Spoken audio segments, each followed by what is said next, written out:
sa inyong lahat. Kapag napapag-usapan ang musika sa Biblia, sino ang unang pumapasok sa iyong isip? Siguro ay siya ang isa sa mahalagang tao sa aklat na ito, si David. Si David ay kilalang pastol ng tupa, ngunit bukod sa pagiging isang pastol, siya ay may angking talento sa larangan ng musika. Taglay niya ang husay sa pagtugtog ng harp, at higit sa lahat, si David ay may talento sa paggawa ng mga awitin. Makikita natin ang mga ito sa aklat ng mga awit sa Biblia. Si David ay may malalim na pagkakahilig sa musika. Ang kaniyang talento sa pag-awit ay hindi nagmula sa pag-iensayo, kundi sa kaniyang malalim na relasyon at pakikipag-ugnayan sa Diyos. Kung tayo ay magiging tapat sa ating kaugnayan sa Diyos, hindi natin mapipigilang mapuno ng kasiyahan ang ating puso at mapapaawit na lamang tayo ng papuri sa Kanya. Katulad na lamang ng karanasan ni David.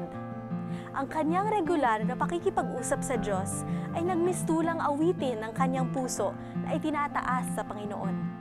Sa ganitong pagkakataon, pwedeng magamit ang mga awit ng puso natin at sa pamamagitan nito ay mas marami pa ang makakarinig at makikinabang sa magandang balita ng pagmamahal ng Ama.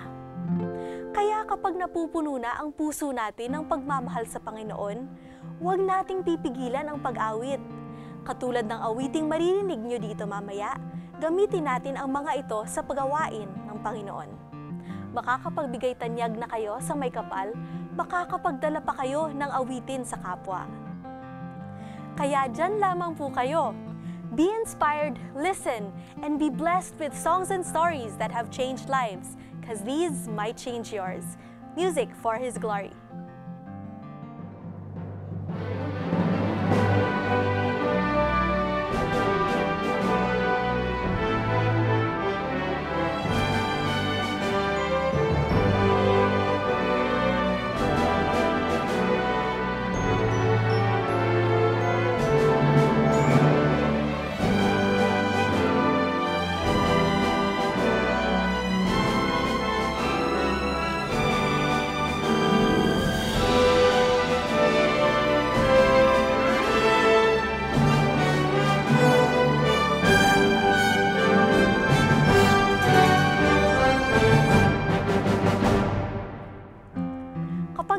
Lumaki sa isang pamilya na puno ng awitan at pagpupuri sa Diyos, magiging likas na lamang sa atin ang buhay na puno ng musika. Katulad na lamang ni Sir Hartwell, tunghayan natin ang kwento ng kanyang pagmamahal sa musika. Ako po si Hartwell Saramosing, isa pong Seventh-day Adventist, isa pong music teacher. Nagsimula po ang lahat ng aking passion sa music when I was a little child. My father has always been my inspiration. I always see him being in ministry of music.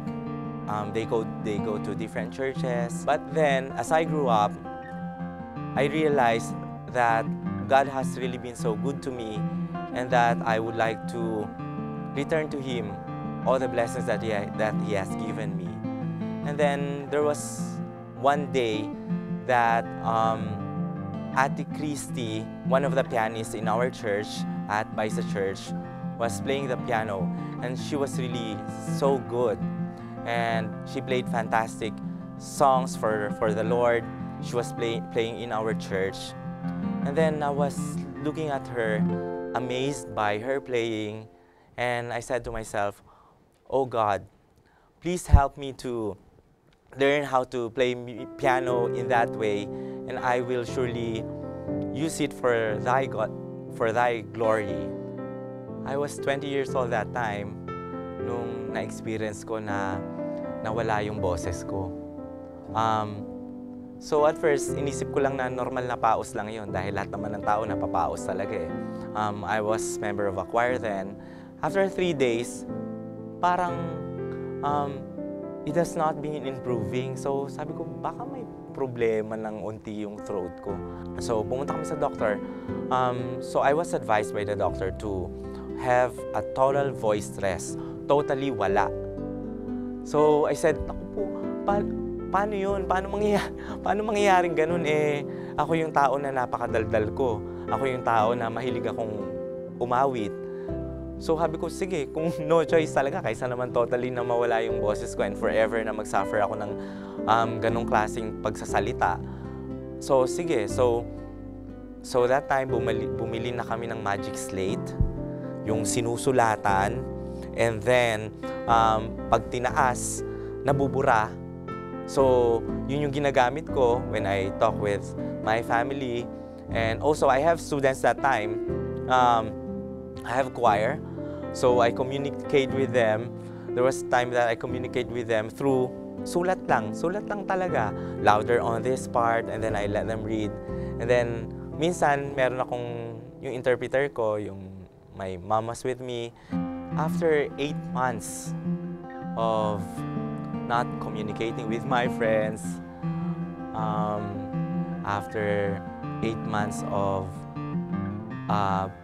hirap na makipag-usap sa even with your family, even with the people around you. That was, I think, 8 months or maybe more than 8 months. I started teaching kids. Meron na akong mga choir na hinahawakan. Servi Domini was one of the first choirs na tinuruan ko, and I miss them so much. And then Selected Melodies, there are more of the senior citizen ones. Right now, I want to tell you about my inspiration of writing music, how I learned how to write songs for the Seventh-day Adventist Church. Nung na-realize ko yun, I asked myself, maybe God wants me to do some songwriting and do some piano playing for Him, na compose talaga natin, sariling composition natin. So when I learned that, yung formula, everything, where the chord will take you, I started writing songs. So at first, I just write songs for my students. I have a student a few years back. Her name is Hani. And I was really inspired by the way she practices her songs. She was very dedicated. And yet, she was just 6 years old. Around 6 or 7, I think. And then she was really dedicated. Kung may papagawa ako sa kanya as a teacher, wala siyang complain. Sometimes we stand off for 30 minutes, okay lang sa kanya. And the good thing about that is she's really enjoying what she was doing. Hindi niya kinoconsider na burden, na nahihirapan siya. Hindi eh. So, my student was Hani, and she was really so cute. Kasi liit-liit niya, tapos talagang kumakanta siya, and she have this very sweet voice. And then, it occurred to me na kahit bata pala, no, pwede pa rin gamitin ng Panginoon para sa kanyang gawain. Which a lot of people doesn't realize. Na syempre, bata pa eh, wala pa. Minsan sinasabi pa nga natin, oh, huwag ka muna magulo, may mga ginagawa kami dito, sinasabi natin sa mga bata. And then naisip ko, kahit bata, pwede talagang gamitin ng Panginoon sa gawain niya. And so I told her mom, Ate Connie, sabi ko, Ate Connie, gagawin ko ng song si Hani. Sabi ko gano'n, kasi na-inspired ako eh. Na-inspired ako dun sa kung paano siya na-train. Paano siya na-train ng parents niya. Hindi siya nagrereklamo, kanta lang siya ng kanta pag pinakanta mo.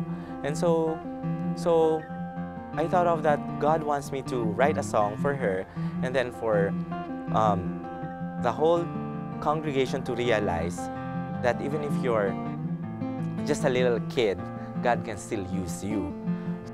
Ang favorite line ko dun sa song na yon, na kahit bata pa ako, ay yung first stanza.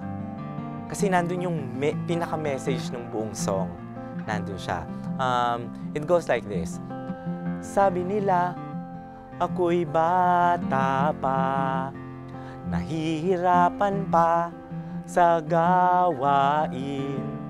Minsa'y natatakot, minsa'y nangangamba. Isang munting bata ako. So yun yung line na yun na most of the time sinasabihin yung bata na, oh, wag ka muna magulo, wag ka muna magulo. Siyempre, yun din, yung mga bata, nararamdaman nila na natatakot sila eh. Kasi may mga stage fright pa sila. First time nilang umakyat sa entablado, umakyat dun sa harapan ng church natin para kumanta. Natatakot sila eh. So usually yung mga parents sinasabi talaga, oh, huwag ka matakot, okay lang, nandito ako. Susuportahan kita. Kasi yun nga, talent ng Panginoon na binigay sa iyan, we'll always support you. Ganun. So, natatakot sila, nangangamba, kabadong-kabado. Minsan pagdating dun sa stage, hindi na makakanta. Di ba? So, gusto ko maging example sa ibang mga bata na siya din, natatakot din siya, nangangamba din siya, na makalimutan niya yung line niya. And yet, she always tries to conquer her fear because she know na kahit munting bata pa siya, ay gagamitin siya ng Panginoon. Na kahit hindi man sapat ang lakas niya sa munting paraan na kakayanin niya, ay alam naman ng mga bata at alam niya na pagpapalain din siya ng Panginoon. At ito yung message na gusto kong makuha din ng ibang mga bata at ibang mga parents while I was writing the song and I was inspired by the Holy Spirit. As a whole, kasi alam naman natin kung gaano ang karamihan ng mga tao ay nai-inspire dahil sila ay nakikinig ng mga Christian music at ang music ng Seventh-day Adventist. Alam natin na marami ang nahihikayat, marami ang natutuwa. Kaya nais kong ipabatid sa Panginoon na mas nais ko pa siyang makilala sa pamagitan ng mga awit na nililikha natin na which is inspired by the Holy Spirit. At nais kong gawin kung ano pa ang gusto niyang gawin na mga bagay para sa akin. Ang Diyos ay laging nasa tabi mo. At kung ang ginagawa mong bagay, kung ito man ay pag-awit, kung ito man ay pagbigay ng panalangin, kung ito man ay pagtulong sa kapwa, pagtulong sa ating sambahan, ay ang lahat ng ito ay tutulungan ka ng Panginoon sa lahat ng iyong gagawin. Dahil alam naman natin na basta meron kang hiniling for His glory in God's name, ay ibibigay naman sa iyo. So, ipatuloy mo lang at magkaroon ka ng dedication sa iyong ginagawa. Manalangin ka, magkaroon ka ng time for God. You have to know God first. Seek ye first the kingdom of God. Before you do everything, you seek Him first. And then all these things will be added unto you.